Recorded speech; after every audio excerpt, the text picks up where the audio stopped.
వందనాలండి. మరి ఈ ఆదివారం రోజున మనమందరం కూడా కలుసుకునే అవకాశం దయచేసినందుకు ప్రభువుకు వందనాలండి. కూడొచ్చిన ప్రతి ఒక్క బిడ్డకు వందనాలు. ఆన్‌లైన్‌లో చూస్తున్న ప్రతి ఒక్క బిడ్డకు వందనాలండి. మరి ఈరోజు చిన్న ప్రార్థన చేసుకొని, పాట పాడుకొని, మరి చిన్న వ్యాఖ్యానం చేసుకుందాం. మత్తయి సువార్త 27వ అధ్యాయం చూసుకుందామండి. మరి దేవుడు ఏ విధంగా మరి వాక్యం ద్వారా మనతో మాట్లాడదలుచుకున్నాడో మరి మనము వేచి చూద్దాము. మన మనసుల్ని, మన ఆత్మని, మన ఆలోచనలన్నీ కూడా దేవుడి వైపు కేంద్రీకరించుకుని సిద్ధ మనసులు కలిగి ముందుకెళ్దాము. చిన్న ప్రార్థన చేసుకుందాం. పరలోకం మా తండ్రి, నీ ఘనమైన నామమున లెక్కలేని వందనాలు, స్తుతులు, స్తోత్రాలైన ప్రభా, ఈ ఆదివారం రోజున నాయన ఈ విధంగా కలుసుకునే అవకాశం దయచేసినందుకు మీకు వందనాలు తండ్రి. ఆది నుంచి అంతవరకు నాయన మీరే తోడుండి సహాయం తెచ్చినాను. మీకే వందనాలు తండ్రి ప్రభా. మీ చిత్తం జరిగే కృపంచ కోరుకున్నాను తండ్రి ప్రభా. మీకే వందనాలు, స్తుతులు, స్తోత్రాలు తండ్రి ప్రభా.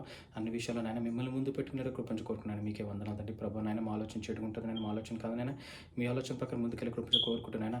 నాయన ఈ ఆది నుంచి అంతవరకు మీరే తోడుండి సహాయం తెచ్చమని మీకే మహిమ ఘనత చెల్లించుకుంటున్నాను. అన్ని విషయాల్లో నాయన మిమ్మల్ని ముందు పెట్టుకునే కృపంచ కోరుకుంటూ చిన్ని ప్రార్థన నజరేయుడైన యేసు నామమున నడిపెడుతున్నాం తండ్రి, ఆమేన్.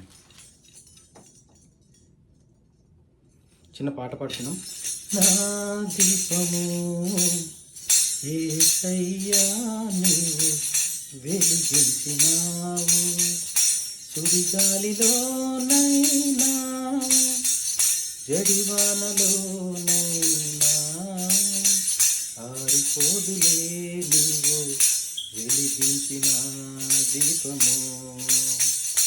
నీవు వెలిగించిన దీపము, నీవు వెలిగించిన దీపము, నీవు వెలిగించిన దీపము.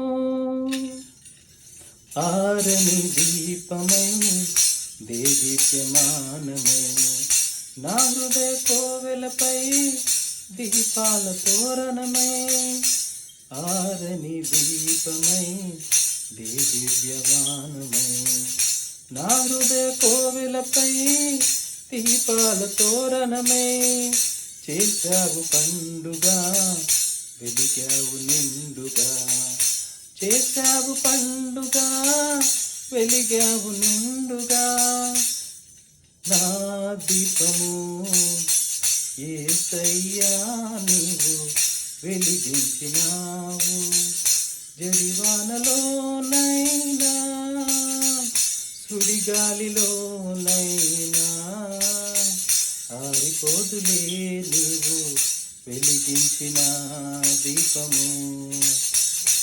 నీవు వెలిగించిన దీపము, నీవు వెలిగించిన దీపము. మారని నీ కృప నన్ను వీడనన్నది, మారని నీలో సేద తీర్చుచున్నది.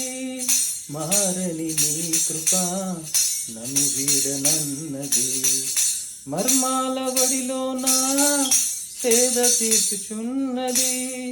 మ్రోగించుచున్నది ప్రతి చోట సాక్షిగా, తోగించుచున్నది ప్రతి చోట సాక్షిగా.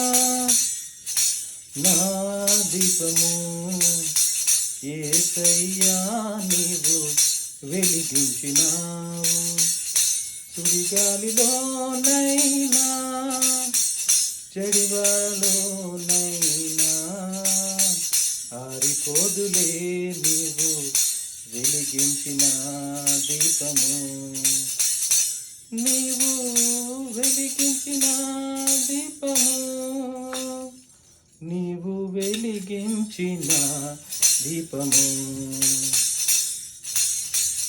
ఆగని హోరులో ఆరిన నేలపై నా ముందు వెలసితివే సైన్యములకు అధిపతివై.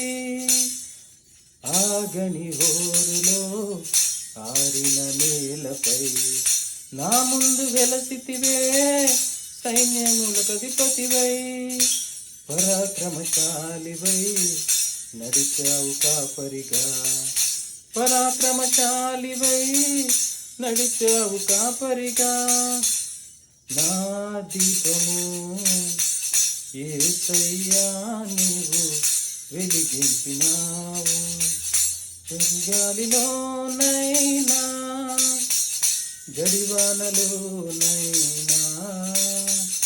ఆరిపోదులే నీవు వెలిగించిన దీపము. నీవు వెలిగించిన దీపము, నీవు వెలిగించిన దీపము. Hallelujah, hallelujah. Thank you Lord Jesus. Hallelujah, thank you Lord. మనం మత్తయి సువార్త 27వ అధ్యాయం చూసుకుందామండి. మరి ఈ అధ్యాయం వచ్చేసి మనకి 7 విభాగాలుగా మరి మనము డిస్కషన్స్ మరి మాట్లాడుకుందామండి. వాక్యము దేవుడు ఏ విధంగా మాట్లాడుతున్నారో 7 విభాగాలుగా మరి విభజించబడిందండి. సో మొదటి విభాగం వచ్చేసి జూడాస్ హ్యాంగ్స్ హిమ్సెల్ఫ్. మత్తయి సువార్త 27:1-10. మత్తయి సువార్త 27:1-10. ఉదయమైనప్పుడు ప్రధాన యాజకులను ప్రజల పెద్దలందరూ యేసును శపింపవలెనని ఆయనకు విరోధముగా ఆలోచన చేసి ఆయనను బంధించి తీసుకొని పోయి అధిపతి అయిన పొంతి పిలాతునకు అప్పగించిరి.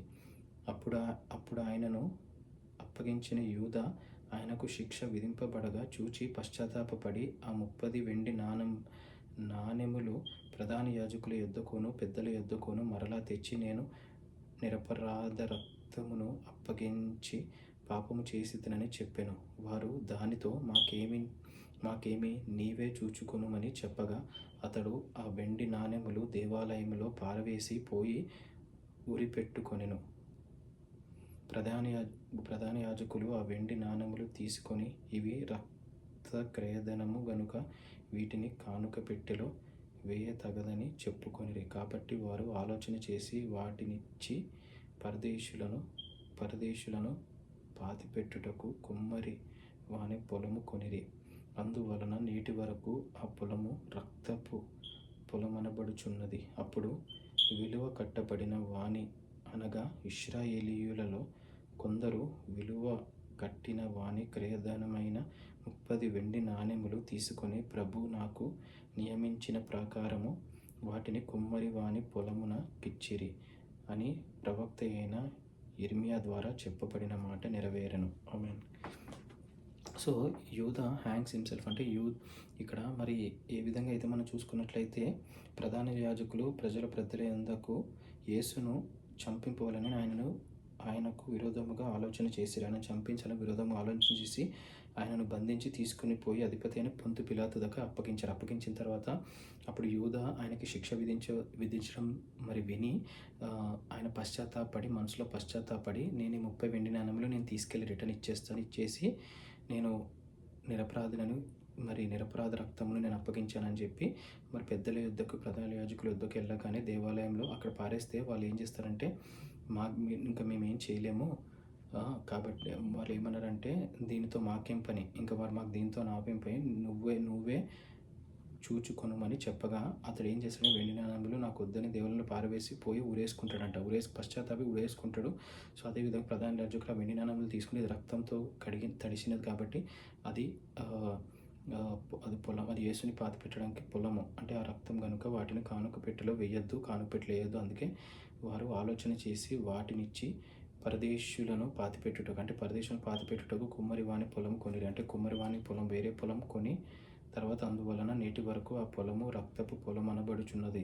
సో అది కూడా ఇప్పటిదాకా అందుకే రక్తం పొలం అనబడుతుంది. అప్పుడు విలువ కట్టబడిన వాని అనగా ఇశ్రాయేలీయులలో కొందరు విలువ కట్టిన వాని క్రయధనమైన 30 వెండి నాణెములు తీసుకుని ప్రభు నాకు నియమించిన ప్రకారం వాటిని కుమ్మరి వాని పొలమును కిచ్చిరి. సో అప్పుడు అది కుమ్మరి వాని పొలం కిచ్చారంట. అని ప్రవక్త అయిన యెషయా ద్వారా చెప్పబడిన మాట నెరవేరుతుంది. సో ఇది యెషయా ద్వారా చెప్పబడిన మాట నెరవేరుదని మరి వాక్యం సెలవిస్తుందండి. సో యూదా మరి ఉరేసుకుంటాడు. ఎందుకంటే నేను మనసులో పశ్చాత్తాపడి నేను నిరపరాధ రక్తం అప్పగించాను, మరి వెండి నాణెములు తీసేసుకోండి అంటే ఇండైరెక్ట్గా ఇది తీసుకుని ఆయన వదిలేయండి అంటే దీంతో మాకేం పని, ఇంకా డబ్బులు అని చెప్పి ఆ డబ్బులతో మరి కుమ్మరికి ఇచ్చి పొలం కొన్నారని చెప్పి ఇక్కడ మరి వాక్యం సెలవిస్తుంది. అంటే ప్రభుని అప్పగించిన రాత్రి నుంచి మరి ఆయన సిలువకి మరణం శిక్ష వేసేంత వరకు జరిగిన సంభాషణ మరి జూడా మరి అప్పగించాడు. బట్ ఆయన పశ్చాత్తాపడ్డాడు. సో అలాంటి పశ్చాత్తాప మనసు మనకు కావాలండి. మనం ఎన్నైనా తప్పులు చేయొచ్చు, కానీ మనము పశ్చాత్తాపడే మనసు మనం కలిగి ఉండాలండి. సో పశ్చాత్తాపడే మనసు కలిగి ఉంటే మనకి ఏమవుతుందంటే దేవుడు మన పట్ల కనికరం కృప చూపించి మనం ముందుకు తీసుకెళ్తాడని వాక్యం సెలవిస్తుంది. మత్తయి సువార్త 27:11-26 చూసుకుందామండి. Jesus before Pilate 11-26. Jesus before the Pilate. యేసు ప్రభుని పిలాతు ముందుకు తీసుకొచ్చారు. యేసు అధిపతి ఎదుట నిలిచాను. అప్పుడు అధిపతి, యూదుల రాజు నీవేనా అని ఆయనను అడగగా, యేసు అతని చూచి, నీవన్నట్టే అనెను. ప్రధాన యాజకులను పెద్దలను ఆయన మీద నేరము మోపినప్పుడు ఆయన ప్రత్యుత్తరమేమీ ఇయ్యలేదు. కాబట్టి పిలాతు, నీ మీద వీరెన్ని నేరములు మోపుచున్నారో నీవు వినలేదా అని ఆయనను అడిగాను. అయితే ఆయన ఒక మాటకైనను అతనికి ఉత్తరం ఇయ్యలేదు గనుక అధిపతి మిక్కిలి ఆశ్చర్యపడెను. జనులు కోరుకొనిన యొక్క ఖైదీని పండుగలో విడుదల చేయుటకు అధిపతికి వాడుక. ఆ కాలమందు బరబ్బను ప్రసిద్ధుడైన యొక్క ఖైదీ చెరసాలలో ఉండెను. కాబట్టి జనులు కూడి వచ్చినప్పుడు పిలాతు, నేనెవనిని విడుదల చేయవలెనని మీరు కోరుచున్నారు, బరబ్బనా లేక క్రీస్తనుడైన యేసునా అని వారిని అడిగాను. అనగా వారు అసూయ చేత ఆయనను అప్పగించిరని అతడు ఎరిగి ఉండెను. అతడు న్యాయపీఠం మీద కూర్చుండి ఉన్నప్పుడు అతని భార్య, నీవు ఆ నీతిమంతుని జోలికి పోవద్దు, ఈ ప్రొద్దు ఆయనను గూర్చి నేను కలలో మిక్కిలి బాధపడి తినని అతని యొద్దకు వర్తమానం పంపెను. ప్రధాన యాజకులను పెద్దలను బరబ్బను విడిపించుమని అడుగుటకును యేసును సంహరించుటకును జనసమూహములను ప్రేరేపించిరి. అధిపతి, ఈ ఇద్దరిలో నేనెవనిని విడుదల చేయవలెనని మీరు కోరుచున్నారని వారిని అడగగా వారు బరబ్బనే అనిరి. అందుకు పిలాతు, అలాగైతే క్రీస్తనబడిన యేసు ఏమి చేతునని వారిని అడగగా, సిలువ వేయుమని అందరూ చెప్పిరి. అధిపతి, ఎందుకు ఇతడు ఏ దుష్కార్యము చేసనని అడగగా వారు సిలువ వేయుమని మరి ఎక్కువగా కేకలు వేసిరి. పిలాతు అల్లరి ఎక్కువగుచున్నదే గాని తన వలన ప్రయోజనం ఏమీ లేదని గ్రహించి నీళ్లు తీసుకొని జనసమూహములు ఎదుట చేతులు కడుగుకొని, ఈ నీతిమంతుని రక్తమును గూర్చి నేను నిరపరాధిని, మీరే చూసుకొనుడని చెప్పాను. అందుకు ప్రజలందరూ, వాని రక్తము మా మీదను మా పిల్లల మీదను ఉండుగాకనిరి. అప్పుడతడు వారు కోరినట్లు బరబ్బను వారికి విడుదల చేసి యేసును కొరడాలతో కొట్టించి సిలువ వేయునప్పగించెను. ఆమెన్. సో ఇక్కడ ఏమవుతుందంటే అండి, జీసస్ బిఫోర్ పిలాతు ముందుకి యేసుప్రభుని తీసుకొస్తే, యేసుప్రభు మరి నువ్వు మరి లేక నువ్వు క్రీస్తనబడిన యేసువానే అని వారిని అడిగినప్పుడు అనగా వారు అంటే ఇప్పుడు ఇదేమంటారు ఇక్కడ, జనులు కోరిన యొక్క ఒక ఖైదీని పండుగలో విడుదల చేయటకు అధిపతి వాడుక. అంటే అయితే ఒక మాటకైనాను ఆసక్తి లేక మిక్కిలి ఆశ్చర్యపడాను. సో ఇక్కడ ఏమన్నారు, కాబట్టి పిలాతు, నీ మీద వీరెన్ని నేరములు మోపుచున్నారు, వీళ్ళంతా నేరములు మోపుతున్నారు. సో ఈ పండుగ టైంలో ఒక ఖైదీని విడుదల చేయడం మాకు అలవాటు. అంటే బరబ్బను విడుదల చేసి యేసుప్రభుని సిలువ వేయమని మరి అందరు అడిగి కేకలు వేస్తే, మరి పిలాతు ఏం చెప్తాడంటే, నువ్వేనా యేసువి, మీరు అన్నట్టే అని మరి ప్రభు సెలవిస్తాడు. సెలవిచ్చిన తర్వాత మరి మనం చూసుకున్నట్లయితే, తర్వాత వచనాలు చూసుకున్నట్లయితే, మరి నేను ఈయనలో ఏమి తప్పు చూడట్లేదు అని చెప్పి ఆయన వాటర్ తీసుకుని చేతులు కడిగేసుకుని, నేను అపరాధ రక్తాన్ని నేనేమి చేయలేనని అప్పుడు అతడు వారు కోరినట్లు బరబ్బను వారికి విడుదల చేసి యేసును కొరడాలతో కొట్టించి సిలువ వేయని అప్పగించాను. సో అప్పుడు ఈ నిరపరాధిని, ఈ నీతిమంతుని రక్తమును నేను నిరపరాధిని మీరు చూచుకొనుడని చెప్పాను. అందుకు ప్రజలందరూ, వారి రక్తము మా మీదకు మా పిల్లల మీదకు ఉండునుగాక అనిరి. అప్పుడు అతడు వారు కోరినట్లే బరబ్బను విడుదల చేసి అప్పుడు సిలువ ఏమని అప్పగిస్తారని చెప్పి మరి వచనాలు చూసుకుందామండి. తర్వాత మత్తయి సువార్త 27 నుంచి 31 చూసుకుందామండి. The soldiers mock Jesus. అప్పుడు అధిపతి యొక్క సైనికులు యేసును అధికార మందిరంలోనికి తీసుకొని పోయి ఆయన యొద్దకు సైనికులనందరినీ సమకూర్చిరి. వారు ఆయన వస్త్రములు తీసివేసి ఆయనకు ఎర్రని అంగి తొడిగించి ముండ్ల కిరీటమును అల్లి ఆయన తలకు పెట్టి ఒక రెల్లు ఆయన కుడి చేతిలో నుంచి ఆయన ఎదుట మోకాల్లోని, యూదుల రాజా నీకు శుభమని ఆయనను అపహసించి ఆయన మీద ఉమ్మివేసి ఆ రెల్లును తీసుకొని దానితో ఆయనను తల మీద కొట్టిరి. ఆయనను అపహసించిన తరువాత ఆయన మీదనున్న ఆ అంగీని తీసివేసి ఆయన వస్త్రము లాయనకు తొడిగించి సిలువ వేయుటకు ఆయనను తీసుకొని పోయిరి. సో అప్పుడు ఏమైందంటే అండి, మరి సోల్జర్స్ మాక్ జీసస్ అంటే దేవుడి మీద ఉమ్మేసి మరి కొరడాలతో కొట్టి, ఆయన యూదుల రాజు నువ్వే అంటే నీకు శుభమని మరి అపహసించి కొరడాలతో కొట్టి రెల్లుతో తీసుకొని ఆయన తల మీద కొట్టిరి. మరి అదేవిధంగా ఆయనను అపహసించిరి. అదేవిధంగా ఆయన మీదనున్న అంగీని తీసివేసి లాగివేసి సిలువ వేయుటకు ఆయనను తీసుకొని పోయి. సో ఇంత బాధ పెట్టి యేసుని సిలువ వేయడం తీసుకెళ్లారండి. మరి నెక్స్ట్ మత్తయి సువార్త 27:32-44 32-44 ద క్రూసిఫిక్షన్ ఆఫ్ జీసస్ చూస్తామండి. వారు వెళ్ళుచుండగా కురేనీయుడైన సీమోనను ఒకడు కనపడగా ఆయన సిలువ వేయుటకు అతన్ని బలవంతము చేసిరి. వారు కపాల స్థలమున అర్థమిచ్చు గొల్గోతా అనబడిన చోటికి వచ్చి చేదు కలిపిన ద్రాక్షారసమును ఆయనకు త్రాగనిచ్చిరి. గాని ఆయన దానిని రుచి చూచి త్రాగనొల్లకపోయెను. వారు ఆయనను సిలువ వేసిన పిమ్మట చీట్లు వేసి ఆయన వస్త్రములు పంచుకొనిరి. అంతటా వారక్కడ కూర్చుండి ఆయనకు కావలి ఉండిరి. ఇతడు యూదుల రాజైన యేసు అని ఆయన మీద మోపబడిన నేరము వ్రాసి ఆయన తలకు పైగా ఉంచిరి. మరియు కుడివైపున ఒకడును ఎడమ వైపున ఒకడును ఇద్దరు బందిపోటు దొంగలు ఆయనతో కూడా సిలువ వేయబడిరి. ఆ మార్గాన వెళ్ళుచుండిన వారు తలలు చూచు దేవాలయమును పడగొట్టి 3 దినములలో కట్టువాడు నిన్ను నీవే రక్షించుకొనుము, నీవు దేవుని కుమారుడవైతే సిలువ మీద నుండి దిగుమని చెప్పుచు ఆయనను దూషించిరి. అలాగే శాస్త్రులు, పెద్దలను, ప్రధాన యాజకులను కూడా ఆయనను అపహసించుచు, వీడు ఇతరులను రక్షించెను, తను తానే రక్షించుకొనలేదు, ఇజ్రాయేలు రాజు గదా, ఇప్పుడు సిలువ మీద నుండి దిగిన ఎడల వాని నమ్ముదుము, వాడు దేవుని యందు విశ్వాసముంచెను, నేను దేవుని కుమారుడని చెప్పాను గనుక ఆయనకిష్టుడైతే ఆయన ఇప్పుడు వానికి తప్పించుమని చెప్పిరి. ఆయనతో కూడా సిలువ వేయబడిన బందిపోటు దొంగలను అలాగే ఆయనను నిందించిరి. ఆమేన్. మత్తయి సువార్త 27:45-56 చూసుకుందామండి. The death of Jesus. మధ్యాహ్నము మొదలుకొని 3 గంటల వరకు ఆ దేశమంతటను చీకటి కమ్మెను. ఇంచుమించు 3 గంటలప్పుడు యేసు ఏలీ ఏలీ లామా సబక్తాని బిగ్గరగా కేక వేసెను. ఆ మాట, నా దేవా నా దేవా నన్నెందుకు చెయ్యి విడిచితివని అర్థము. అక్కడ నిలిచి ఉన్న వారిలో కొందరు మాట విని ఇతడు ఏలియాను పిలుచుచున్నాడనిరి. వెంటనే వారిలో ఒకడు పరిగెత్తుకొని పోయి స్పాంజి తీసుకొని చిరకాలో ముంచి రెల్లున తగిలించి ఆయనకు త్రాగనిచ్చెను. తక్కిన వారు ఊరకుండుడి, ఏలియా అతని రక్షింపవచ్చునేమో చూద్దామనిరి. యేసు మరలా బిగ్గరగా కేక వేసి ప్రాణము విడిచెను. అప్పుడు దేవాలయపు తెర పైనుండి క్రింది వరకు 2గా చినిగెను. భూమి వణకెను, బండలు బద్దలాయెను, సమాధులు తెరవబడెను. నిద్రించిన అనేక మంది పరిశుద్ధుల శరీరములు లేచెను. వారు సమాధులలో నుండి బయటకు వచ్చి ఆయన లేచిన తరువాత పరిశుద్ధ పట్టణములో ప్రవేశించి అనేకులకు అగపడిరి.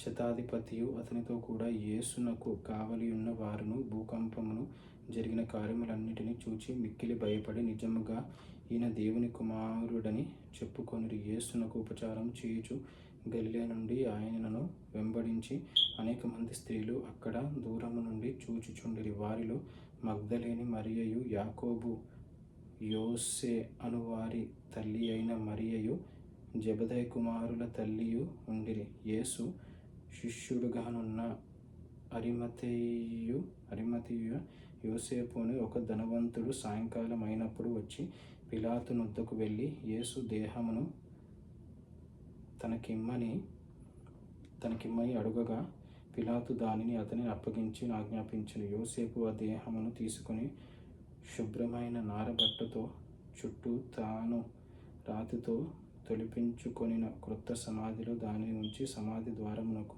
పెద్ద రాయి పొర్లించి వెళ్ళిపోయాను.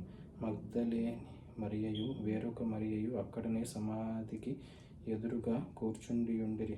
మరునాడు అనగా సిద్ధపరచు దినమునకు మరుసటి దినమున ప్రధాన యాజకులను పరిసయ్యులను పిలాతు నొద్దకు కూడి వచ్చి, అయ్యా,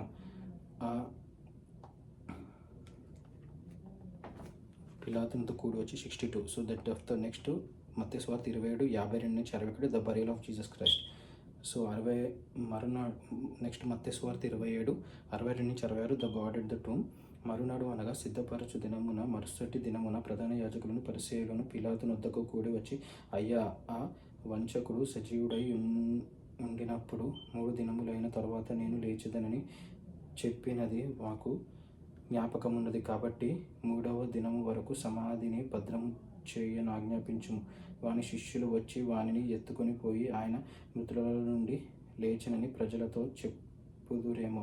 అప్పుడు మొదటి వంచన కంటే కడపటి వంచన మరి చెడ్డదై యుండునని చెప్పిరి. అందుకు పిలాతు, కావలి వారున్నారు గదా, మీరు వెళ్ళి మీ చేతనైనంత మట్టుకు సమాధిని భద్రము చేయుడని వారితో చెప్పాను. వారు వెళ్ళి కావలి వారిని కూడా ఉంచుకొని రాతికి ముద్ర వేసి సమాధిని భద్రము చేసిరి. ఆమేన్. సో ఇక్కడ మనం చూసుకున్నట్లయితే మరి ప్రభువుని సిలువ వేశారు. దాని తర్వాత బరియల్ అంటే టూంబులో పెట్టారండి. పెట్టిన తర్వాత మరి ఈ విధంగా 3వ దినం లేస్తారని చెప్పారయ్యా అని చెప్పి మరి అక్కడ సెక్యూరిటీ గార్డ్స్ కూడా పెట్టారండి. మరి రాయి మూసేసి, సో ఇక్కడ మనం చూసుకున్నట్లయితే మరి ప్రభువు మరి మన గురించి మరణం పొందారండి. మరి మనం లాస్ట్ 28 అధ్యాయం చూసుకుంటే మరి resurrection of Jesus is risen అని మరి చిన్న వాక్యం చేసుకుని ముగించుకున్నాం. పరలోకం మొత్తాన్ని గణమైన లెక్కలేని వందన స్తుతులు స్తోత్రాలు. మత్తయి సువార్త 27వ అధ్యాయం చదువుతున్న ఈ అధ్యాయంలోనైనా మీరు మా పాపాల గురించి మీరు శిలువలో మరణం పొందారు. మీకు వందనాలు తండ్రి. ప్రభా నాయన, మేము పాపులం తండ్రి, మేము పాపులం తండ్రి, పెంట కుప్పలో ఉన్నటోళ్ళం తండ్రి. ఎన్నో పాపాలు, ఎన్నో తప్పులు రోజు చేస్తున్నాం తండ్రి. కానీ మమ్మల్ని మీరు క్షమించి మీ అద్దరిని చేర్చుకున్నందుకు మీకు వందనాలు తండ్రి. నాయన తండ్రి, మరి చూసుకున్నట్లయితే నాయన తండ్రి ప్రభా, మరి మీరు మరి మిమ్మల్ని అప్పగించి తర్వాత సిలువ వేసి తర్వాత మిమ్మల్ని బరియల్ చేసి టూంబులో పెట్టారు నాయన తండ్రి. మరి అన్నీ చూసుకున్నట్లయితే నాయన మీరు మా పాపాల గురించి సిలువలో మందం పొద్దున్న మీకు వందనాలు తండ్రి. మరి మీకే మహిమ గంత చెల్లుకుని మీకే ఘనత నాయన తండ్రి ప్రభా. మీరు గొప్ప దేవుడు తండ్రి నాయన తండ్రి ప్రభా. మరి ఆత్మాభిషేకంతో నింపినందుకు మీకు వందనాలు తండ్రి. నేను తప్పులు చేసి ఉంటే క్షమించండి. ఈ ఆన్లైన్లో ప్రతి ఒక్క బిడ్డ పట్ల వందనాలు, అలేమని తెలిసినప్పుడు క్షమించండి. మీరు రక్తం ప్రోక్షించి పరిశుద్ధపరచండి ఆయన తండ్రి. విడుదల దయచేయండి. మీకే మహిమకంతా చెల్లించుకుంటూ మరి చిన్న ప్రార్థన నజరేయుడైన యేసు నామమున వేడుకున్నాను తండ్రి. ఆమేన్. అందరికీ సెలవు. Have a great day. Thank you.